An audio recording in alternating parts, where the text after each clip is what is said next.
training camp's a time for a number of different players, what come from, undrafted free agents. That's Jalen Richard's story that we talked about last year, those guys to prove themselves. But there's some guys on this roster currently from last season and seasons before that have a lot to prove. In my mind, I think Jihad Ward might be at the top of that list. What do you guys think about, in terms of those expectations? Who has the most to prove among, guys like him, Mario Edwards, who came into camp injured last year, then got himself injured again in camp? I mean, who has the most to prove that, has already been here at this level? Well, Edwards has to prove that he can stay healthy over the course of the season. That camp is not really going to prove that. He needs to show that he's not a Menelik Watson who's always going to be hurt. But one guy I'll throw out there that has something to prove is a Seth Roberts.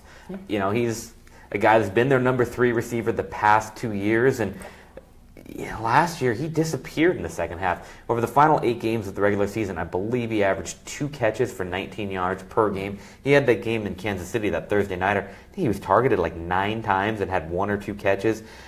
We know he's had drop issues over the years, and now that they brought in Cordero Patterson, he's a guy that could easily take that number 3 job away from him. He's got the speed that if he can kind of harness that, and on a team with great outside threats like Amari Cooper and Michael Crabtree, he might be a guy that they can use as the deep threat. And I could see him definitely taking some touches away from Roberts. There was last year that, when somebody was trying to ask Del Rio a question, almost, kind of pumping up, praising Roberts, that Del Rio kind of pumped the brakes on it, like, he's got something to prove. So that's how Del Rio felt about him last year. You got to figure going into this year, it's kind of the same thing.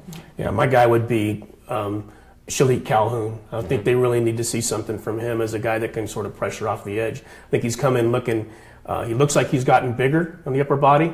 There was a lot made about Jihad Ward and the amount of times he played and how little he did. And where he was drafted. And where he was drafted. Well, Calhoun was taken 1 round after that, and it was a similar thing. He did not show up a lot.